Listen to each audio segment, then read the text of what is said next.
성도 여러분, 오늘 이 자리에 모여 가족이라는 단어에 대해 잠시 묵상하기를 원합니다. 우리 중 많은 이들에게 가족은 사랑과 따뜻함, 그리고 소속감을 의미합니다. 하지만 다른 이들에게는 아픔이나 거리감, 혹은 상실의 기억을 떠올리게 할 수도 있습니다. 그러나 우리가 이 땅에서 어떤 경험을 했든지 하나님의 말씀은 우리가 지금까지 알았던 그 어떤 것보다 더 위대한 가족에 대해 말씀하고 있습니다. 바로 천국의 가족입니다. 여러분, 천국은 단지 진주문과 황금길이 있는 곳이 아닙니다. 그곳은 하나님의 거처이며 그분의 자녀들의 집입니다. 이것이 바로 진리입니다. 천국에서 가족은 혈통이 아닌 예수 그리스도의 피 위에 세워집니다. 성경은 선포합니다. 영접하는 자 곧 그 이름을 믿는 자들에게는 하나님의 자녀가 되는 권세를 주셨으니 이는 저와 여러분이 그리스도를 신뢰할 때 하나님의 권속으로 입양된다는 것을 의미합니다. 우리는 더 이상 나그네가 아니며 죄의 광야에서 방황하는 자들이 아니라 영원히 지속될 가족의 품으로 들어온 것입니다. 이제 어떤 분들은 이렇게 물을지도 모릅니다. 천국에서 사랑하는 사람들을 알아볼 수 있을까요? 제 어머니, 아버지, 제 아이를 다시 볼 수 있을까요? 친구여, 성경은 천국이 얄미 더 적어지는 곳이 아니라 오히려 더 많아지는 곳이라고 말씀합니다. 바울은 기록했습니다.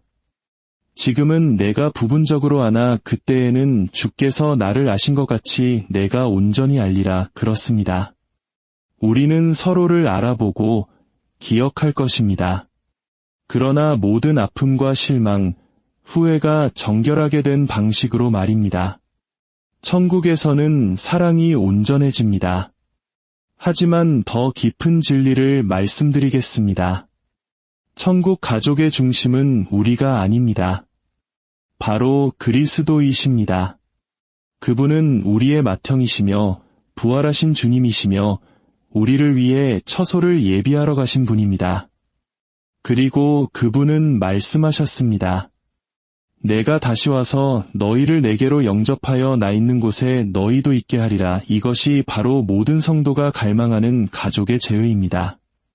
생각해 보십시오. 이 땅의 가족은 깨어질 수 있습니다. 죽음이 우리를 갈라놓을 수 있고 죄가 우리를 나눌 수 있습니다.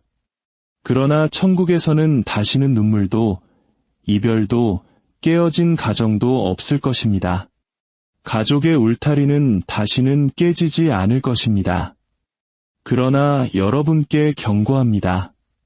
천국의 가족이 되는 것은 자동이 아닙니다. 여러분의 가문 이름으로 교회 교인이라는 사실로 혹은 선행으로 들어갈 수 없습니다. 오직 예수 그리스도를 믿는 믿음을 통해서만 들어갈 수 있습니다. 여러분은 그분께 나아오셨습니까? 죄를 고백하고 그분을 주와 구주로 영접하셨습니까? 그리스도 없이는 그 영원한 가족에게 들어갈 수 없기 때문입니다. 그래서 오늘 저는 여러분께 묻습니다. 여러분은 천국의 가족이 되시겠습니까? 단지 바라거나 소망하는 것이 아니라 확신 가운데 거하시겠습니까? 하나님께서는 당신의 아들의 피로 서명된 입양증서를 여러분에게 내미십니다. 여러분이 할 일은 오직 그분을 영접하는 것뿐입니다. 그렇게 할 때 여러분은 천국 가족에 대한 진리가 바로 이것임을 발견하게 될 것입니다. 그것은 영원하고 깨어지지 않으며 우리를 사랑하사 우리를 위해 자신을 내어주신 분의 임재로 가득 차 있다는 사실을 말입니다. 천국의 가족은 혈통이 아닌 그리스도의 피 위에 세워집니다. 이 진리는 위로인 동시에 도전입니다. 이 땅에서 우리는 종종 DNA의 연결, 우리가 지닌 이름, 혹은 우리를 앞서간 세대들을 통해 가족을 규정합니다. 그러나 성경이 하나님의 영원한 가족에 대해 말할 때 이 땅의 유대가 중요하긴 하지만 그것이 우리의 천국에서의 자리를 보장하는 것은 아니라고 분명히 말합니다. 우리를 진정으로 하나 되게 하는 것은 우리의 성씨도 부모로부터 물려받은 유산도 아닌 십자가 위에서의 예수 그리스도의 희생입니다. 십자가는 바로 하나님의 가족이 시작되는 곳입니다. 죄로 인해 분리된 인류는 거룩하신 하나님께 이르는 간극을 결코 메울 수 없었습니다. 우리는 소외되었고 희망 없는 이방인이었습니다. 그러나 그리스도께서 피를 흘리셨을 때 그분은 화해의 길을 여셨습니다. 성경은 우리에게 상기시킵니다. 이제는 전에 멀리 있던 너희가 그리스도 예수 안에서 그리스도의 피로 가까워졌느니라. 이는 그분을 신뢰하는 모든 남자, 여자, 아이가 영원한 가족으로 이끌림을 받는다는 의미입니다. 이것은 육체적 혈통이나 문화적 배경의 문제가 아니라 영적인 거듭남의 문제입니다. 예수님께서는 사역 중에 이 사실을 분명히 하셨습니다. 그분의 지상 가족이 그분을 찾아왔을 때 그분은 무리를 향해 말씀하셨습니다. 누구든지 하늘에 계신 내 아버지의 뜻대로 하는 자가 내 형제여 자매여 어머니이니라. 그분은 지상의 친족들을 무시하신 것이 아니라 하나님의 가족이 혈육을 넘어 확장된다는 것을 보여주신 것입니다. 그것은 하나님께 대한 순종으로 창조되고 그분의 성령의 능력으로 인봉된 가족입니다. 이 진리는 고립되거나 외롭다고 느끼는 이들에게 위로가 될 수 있습니다. 어쩌면 당신은 견고한 가족 없이 자랐을지도 모릅니다. 혹은 당신의 지상 가족이 당신을 거부했을 수도 있습니다. 그러나 그리스도를 통해 당신이 더 위대한 권속에 속해 있다는 사실을 알고 용기를 얻을 수 있습니다. 당신에게는 모든 나라와 문화 속에 형제자매들이 있으며 그들은 인간의 피가 아닌 예수님의 구속의 피로 묶여 있습니다. 이것이 바로 교회가 그리스도의 몸이라 불리는 이유입니다. 교회는 한 아버지 아래 연합된 하나님의 자녀들의 모임입니다. 하지만 이 진리는 또한 도전이기도 합니다. 우리 중 많은 이들이 지상의 관계가 영원한 것처럼 그것에 집착합니다. 우리는 때때로 기독교 가정의 일원이거나 하나님과 동행했던 부모를 두었다는 사실만으로 천국에서의 우리 자리가 보장된다고 가정합니다. 그러나 성경은 우리에게 달리 경고합니다. 누구도 부모로부터의 상속이나 교회 회원 자격으로 하나님의 가족이 될 수 없습니다. 각 사람은 개인적으로 그리스도를 영접하고 죄를 회개하며 그분의 구원의 사역을 신뢰해야 합니다. 그것이 없다면 우리가 어떤 지상의 이름을 가졌든 우리는 밖에서 안을 들여다보는 신세로 남게 됩니다. 그리스도의 피는 십자가 앞에서 모든 땅을 평평하게 만듭니다. 당신이 오랜 신앙의 가문에서 왔든 가족 중 처음으로 복음을 듣는 사람이든 상관없습니다. 당신의 지상 이름이 유명하든 잊혔든 중요하지 않습니다. 천국에서 중요한 유일한 가족의 이름은 바로 예수의 이름입니다. 그리고 그분의 피가 당신을 덮을 때 당신은 하나님의 영원한 권속으로 환영받게 됩니다. 그러므로 지상의 유대를 자랑하지도 그 유대가 끊어졌다고 절망하지도 맙시다. 그리스도 안에서 우리에게는 죽음으로도 나눌 수 없고 죄로도 흔들 수 없으며 시간으로도 무너뜨릴 수 없는 가족이 있음을 기뻐합시다. 천국의 가족은 그리스도의 피 위에 세워졌으며 그 기초는 영원히 서 있을 것입니다. 성도들은 예수를 믿음으로 하나님의 권속으로 입양됩니다. 이것은 모든 성경에서 가장 아름다운 진리 중 하나입니다. 입양은 은혜의 그림입니다. 혈통이 아닌 사랑으로 선택받아 한 가족으로 들어오는 것입니다. 성경은 그리스도 밖에 있을 때 우리가 하나님과 분리되어 소망도 없고 집도 없는 고아처럼 방황한다고 말합니다. 그러나 예수를 믿음으로 하나님께서는 손을 내밀어 우리를 그분의 권속으로 이끄시며 우리에게 새 이름과 새 유업, 그리고 새 정체성을 주십니다. 바울은 에베소 성도들에게 편지하며 선포했습니다. 그 기쁘신 뜻대로 우리를 예정하사 예수 그리스도로 말미암아 자기의 아들들이 되게 하셨으니 이는 하나님의 입양행위가 우연이 아니라는 것을 의미합니다. 우리를 그분의 가족으로 들이시는 것이 그분의 뜻이며 기쁨이라는 것입니다. 지상의 부모가 한 아이를 선택하여 환영하듯이 하나님께서는 그분의 아들을 믿는 자들을 선택하십니다. 입양은 얻어내는 것이 아니라 받는 것입니다. 그것은 우리가 무엇을 했느냐가 아니라 그분께서 십자가에서 우리를 위해 무엇을 하셨느냐에 관한 것입니다. 입양이 무엇을 의미하는지 생각해 보십시오. 입양된 아이는 새로운 아버지와 새로운 집, 그리고 그 가족의 일원이 되는 모든 권리를 얻습니다. 우리도 마찬가지입니다. 그리스도를 알기 전 우리는 진노의 자녀였고 죄의 짐 아래 살았습니다. 그러나 우리가 믿었을 때 하나님께서는 우리 안에 그분의 성령을 두시고 우리를 그분의 자녀라 부르셨습니다. 너희는 다시 무서워하는 종의 영을 받지 아니하고 양자의 영을 받았으므로 우리가 아빠 아버지라고 부르짖느니라.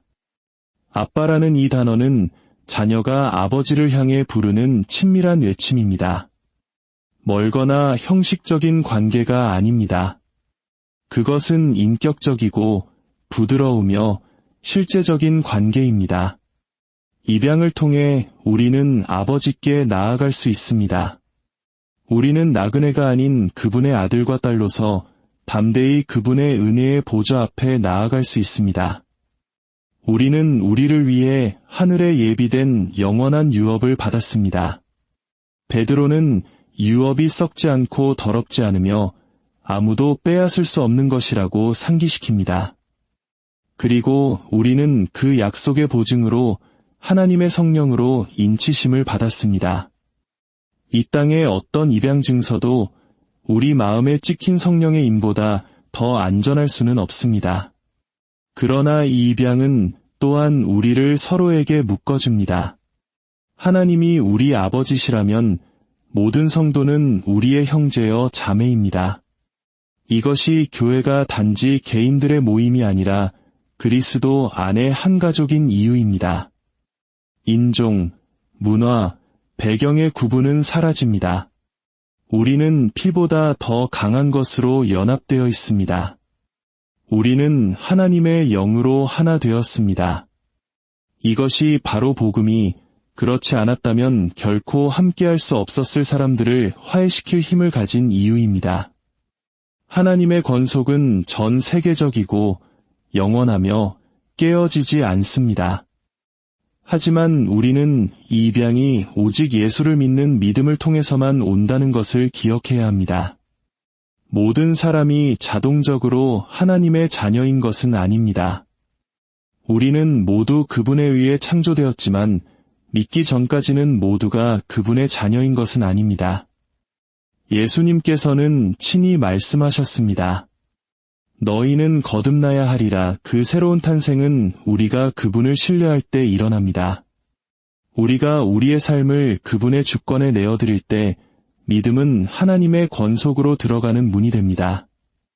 믿음이 없으면 우리는 밖에 머물게 됩니다. 믿음이 있으면 우리는 영원히 환영받습니다. 그렇다면 이것이 당신에게 무엇을 의미합니까?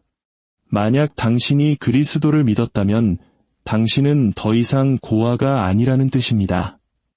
당신은 버려지거나 잊히거나 뒤에 남겨진 존재가 아닙니다. 당신은 살아계신 하나님의 사랑받는 아들이여 딸입니다. 그리고 만약 아직 믿지 않았다면 초대는 열려 있습니다. 하나님의 권속에는 당신을 위한 자리가 있습니다. 그분의 두 팔은 활짝 열려 있습니다. 그분의 영이 부르고 계십니다. 그리고 그분의 아들께서 당신을 집으로 데려오기 위해 값을 치르셨습니다. 천국에서 우리는 서로를 온전히 알고 알아볼 것입니다. 이것은 많은 사람들의 마음을 흔들었던 질문입니다. 우리가 천국에 갔을 때 사랑하는 사람들을 알아볼 수 있을까요? 서로 알아보지 못하고 재회의 기쁨도 없는 영혼은 불완전하게 느껴집니다. 그러나 성경은 천국이 알미 줄어드는 곳이 아니라 오히려 더 많아지는 곳이라는 확신을 줍니다. 만약 우리가 이 깨어지고 타락한 세상에서도 서로를 알고 사랑할 수 있다면 죄와 슬픔이 더 이상 없는 곳에서는 얼마나 더 많이 알고 사랑하게 되겠습니까? 사도 바울은 고린도전서에서 이렇게 기록했습니다. 우리가 지금은 거울로 보는 것 같이 희미하나 그때에는 얼굴과 얼굴을 대하여 볼 것이요. 지금은 내가 부분적으로 아나 그때에는 주께서 나를 아신 것 같이 내가 온전히 알리라. 이 땅에서 우리의 이해는 제한적입니다. 우리는 결코 완전히 명확하지 않은 희미한 창문을 통해 삶을 봅니다. 그러나 천국에서는 그 안개가 걷히고 우리의 지식은 완전해질 것입니다. 여기에는 우리가 그리스도 안에서 사랑했던 이들을 알아보는 것도 포함됩니다. 바울은 말합니다. 우리는 알려진 그대로 알게 될 것입니다. 부분적으로나 희미하게가 아니라 완벽하게 말입니다. 성경 전반에 걸쳐 우리는 이 진리의 편린들을 발견합니다. 예수님께서 산에서 변형되셨을 때 모세와 엘리야가 그분과 함께 나타났습니다. 제자들은 수세기 전에 살았던 그들을 알아보았습니다. 시간이나 거리에 방해받지 않고 즉각적으로 알아본 것입니다. 후에 다윗이 자기 아이를 잃고 슬퍼할 때 그는 이러한 말로 자신의 믿음을 표현했습니다. 나는 그에게로 가려니와 그는 내게로 돌아오지 아니하리라. 다윗은 죽음이 관계를 끝내는 것이 아니라 영혼 속에서 재해가 확실하다고 믿었습니다. 이 구절들은 천국에 대한 하나님의 계획에 서로를 온전히 아는 것이 포함된다는 확신을 줍니다. 그러나 우리의 인식은 육체적이거나 외적인 것에 국한되지 않을 것입니다. 이 땅에서 관계는 기억과 외모, 시간의 한계에 의해 형성됩니다. 천국에서는 사랑이 정화되어 죄나 실망, 거리감으로 더럽혀지지 않을 것입니다. 사랑하는 사람을 이생의 결점과 약점을 가진 모습이 아니라 하나님께서 창조하신 본래의 온전한 모습으로 본다고 상상해 보십시오. 천국에서 우리는 서로를 완벽하게 알아볼 것입니다. 왜냐하면 우리는 하나님께서 우리를 보시는 것처럼 구속받고 영화롭게 되며 온전해진 모습으로 서로를 볼 것이기 때문입니다. 이 진리는 슬퍼하는 이들에게 위로를 줍니다. 많은 이들의 마음이 이별로 인해 찢어졌습니다. 자녀를 잃고 슬퍼하는 부모, 죽음으로 헤어진 부부, 시간으로 인해 멀어진 친구들. 천국의 약속은 이러한 이별이 일시적이라는 것입니다. 그리스도 안에는 재회의 소망이 있습니다. 여기서 깨어진 것처럼 느껴지는 가족의 울타리는 그곳에서 회복될 것이며 다시는 깨지지 않을 것입니다. 우리는 서로를 알고 기억하며 하나님의 임재 안에서 함께 기뻐할 것입니다. 동시에 천국에서의 우리의 기쁨이 단지 이러한 재회에만 달려있는 것은 아닙니다. 천국의 핵심은 단순히 사랑하는 이들을 다시 만나는 것이 아닙니다. 그것은 그리스도를 뵙는 것입니다. 그러나 그분의 선하심 속에서 하나님께서는 영원의 구조 속에 서로를 알아보는 선물을 짜 넣으셨습니다. 그것은 우리 영원한 기쁨의 일부가 될 것이지만 슬픔의 그림자가 남지 않도록 온전케 될 것입니다. 우리는 과거의 후회라는 고통, 해결되지 않은 갈등의 짐, 혹은 깨어진 관계의 쓴맛을 가지고 가지 않을 것입니다. 이 모든 것은 어린 양의 임재 안에서 치유될 것입니다. 그러므로 당신이 천국에서 사랑하는 사람들을 알아볼 수 있을까요? 라고 물을 때 대답은 예입니다. 그러나 당신은 이 땅에서보다 더 깊고 더 순수하며 더 기쁘게 그들을 알게 될 것입니다. 그것은 고통도 상실도 죄도 없는 인식일 것입니다. 그것은 하나님의 완전한 사랑의 빛 안에서 목욕하는 인식일 것입니다. 천국에서 우리는 서로를 온전히 알고 알아볼 것입니다. 그리고 그 진리는 우리가 이 세상의 슬픔에 맞설 때 용기를 주며 영원을 바라볼 때 소망을 주어야 합니다. 죽음은 잠시 갈라놓을 수 있지만 그리스도께서는 그분의 왕국에서 재해가 올 것이며 그것은 영원할 것이라고 약속하십니다. 그리스도는 천국 가족의 중심이시며 맏형이십니다. 우리가 천국을 생각할 때 그 아름다움을 상상하기 쉽습니다. 황금길, 수정강, 그리고 슬픔이 없는 곳. 그러나 그리스도께서 그곳에 계시지 않는다면 그 어떤 것도 의미가 없을 것입니다. 천국의 영광은 그 장소 자체가 아닙니다. 바로 예수님의 임재입니다. 그분은 하나님의 가족의 심장이시며 우리가 속할 수 있도록 길을 여신 맏형이시며 온 천국이 경배로 모이는 중심이십니다. 성경은 그분을 많은 형제 중에서 맏아들이라 부릅니다. 이 구절은 그분이 창조되었다는 의미가 아닙니다. 그분은 영원하시기 때문입니다. 이는 그분이 존귀의 자리를 차지하고 계심을 의미합니다. 우리보다 앞서가신 분, 길을 인도하시는 분입니다. 하나님의 권속 안에서 그리스도는 멀리 떨어져 계시거나 동떨어진 분이 아니십니다. 그분은 우리의 구주이실 뿐만 아니라 우리의 형제이십니다. 우리와 동일시하시는 분, 우리의 인성을 공유하시면서도 죄는 없으신 분입니다. 그분의 삶과 죽음, 부활을 통해 그분은 우리가 하나님의 아들과 딸이 될 수 있는 길을 만드셨습니다. 그것이 무엇을 의미하는지 생각해 보십시오. 지상의 가족에서 맏형은 종종 책임을 집니다. 그는 동생들을 돌보고 보호하며 때로는 부양하기도 합니다.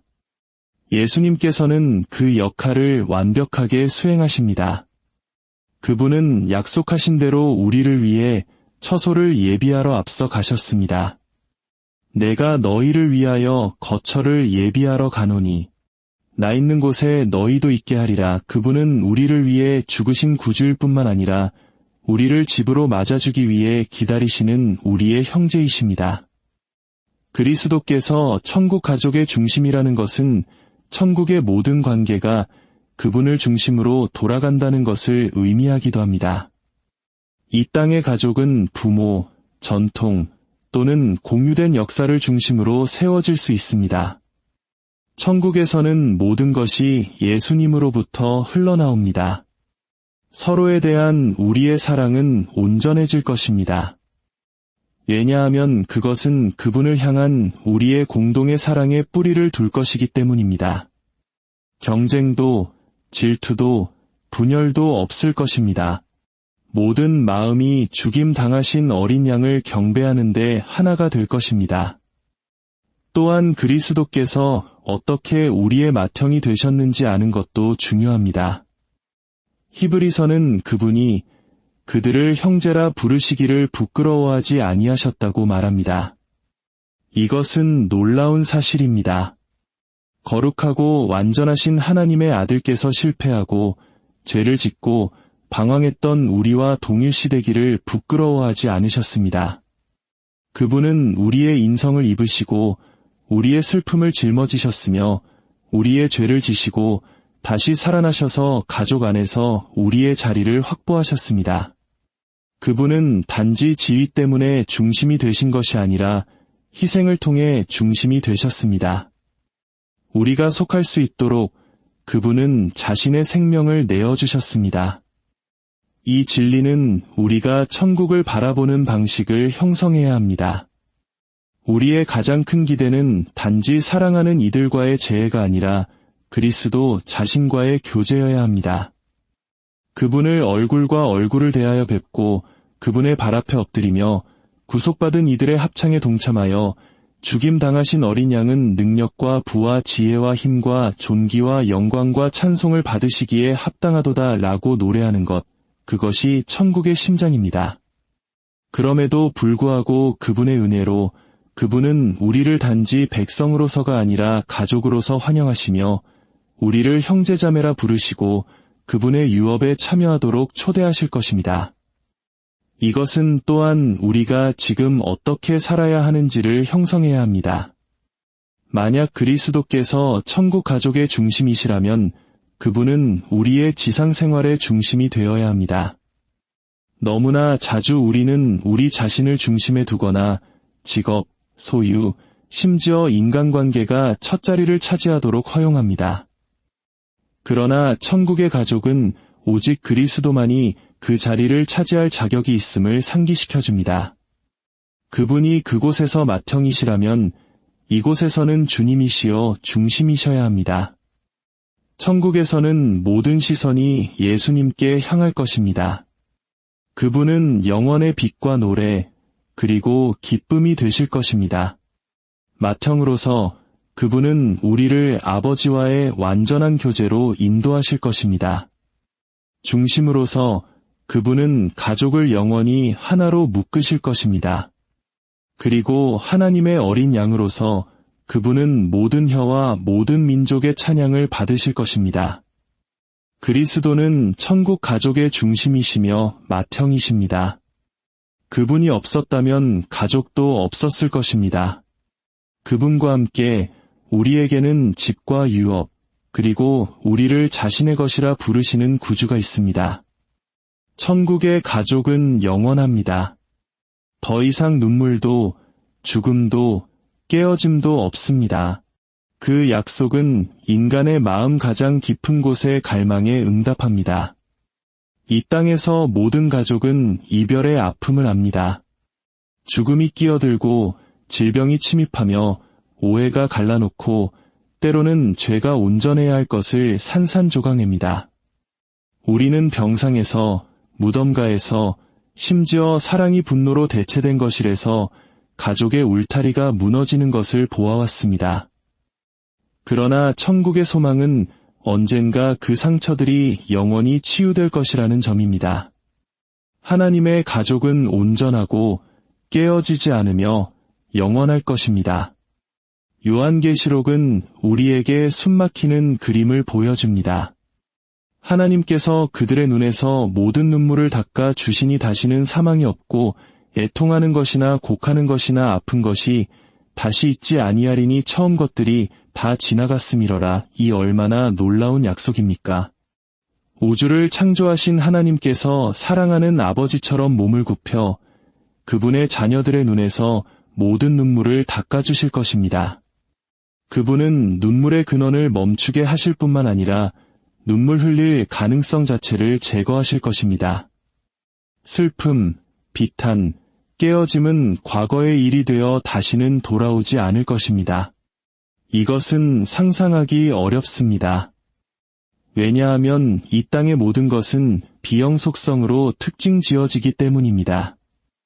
우리의 가장 행복한 순간조차도 그것이 지속될 수 없다는 사실에 의해 영향을 받습니다.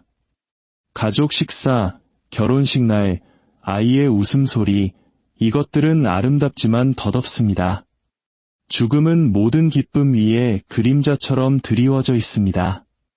그러나 천국에는 그림자가 없습니다. 하나님의 가족은 순수하고 변함없으며 영원한 기쁨을 나눌 것입니다. 시간은 더 이상 우리의 적이 아닐 것입니다. 그것은 우리의 종이 되어 우리를 끝없이 하나님의 임재 속으로 더 깊이 이끌어갈 것입니다. 천국 가족의 영원한 본질은 또한 더 이상 이별이 없다는 것을 의미합니다. 이 땅에서 우리는 이별의 아픔을 안고 살아갑니다. 사랑하는 이들이 이사할 때, 성장할 때, 그리고 마침내 죽을 때 우리는 작별 인사를 합니다. 그러나 천국에서는 그 울타리가 결코 깨지지 않을 것입니다. 구속받은 이들은 함께 모여 다시는 헤어지지 않을 것입니다.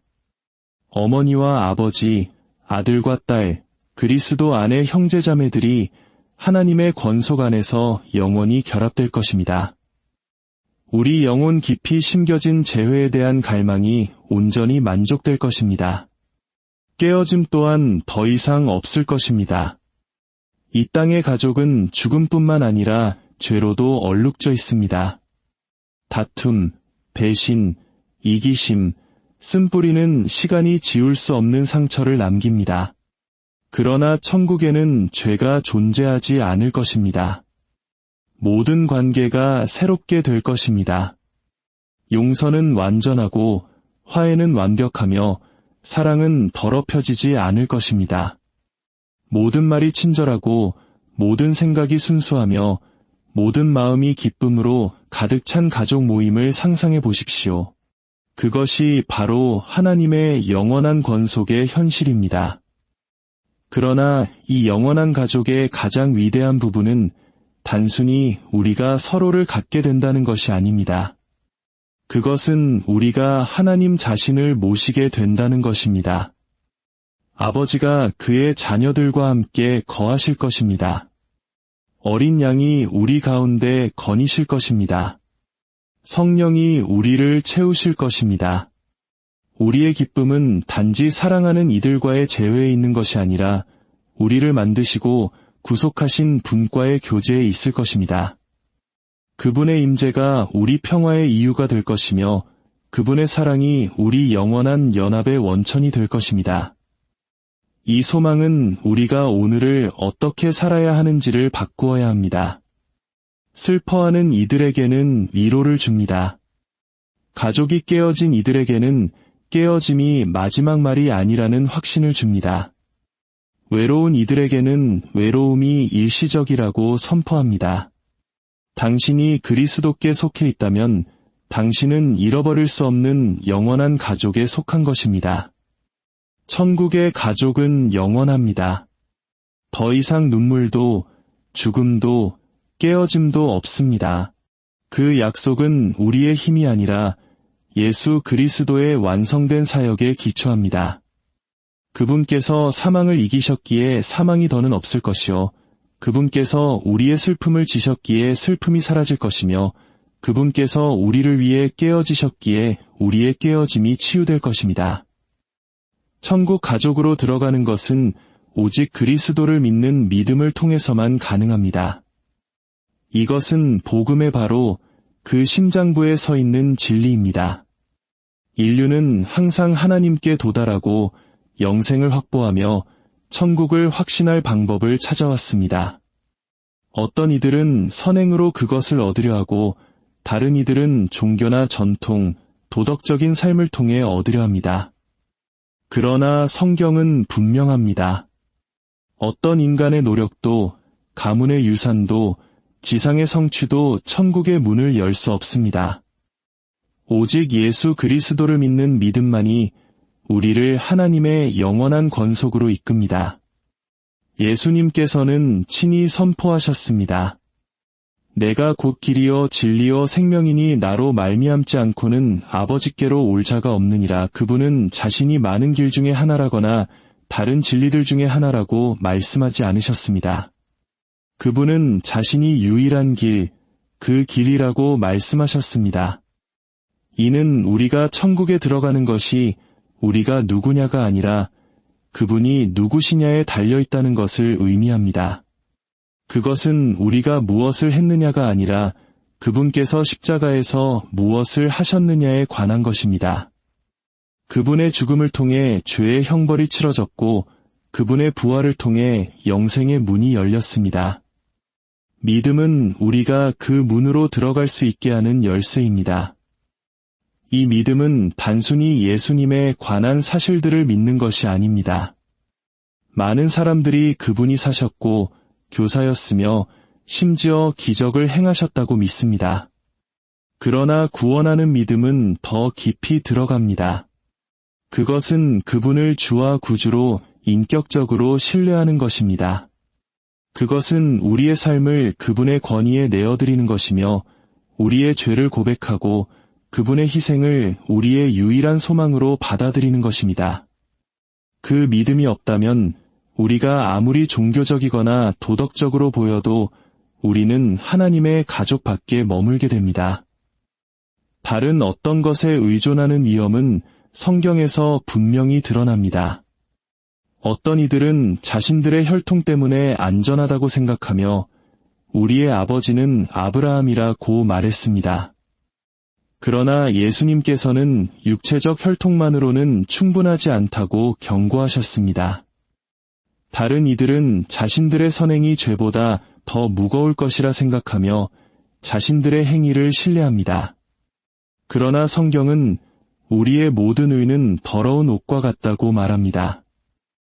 또 다른 이들은 단순히 교회의 일원이거나 기독교인이라는 이름을 가진 것만으로 자신들의 자리가 보장될 것이라고 희망합니다. 그러나 구원은 외적인 형식이 아니라 내적인 믿음에 관한 것입니다.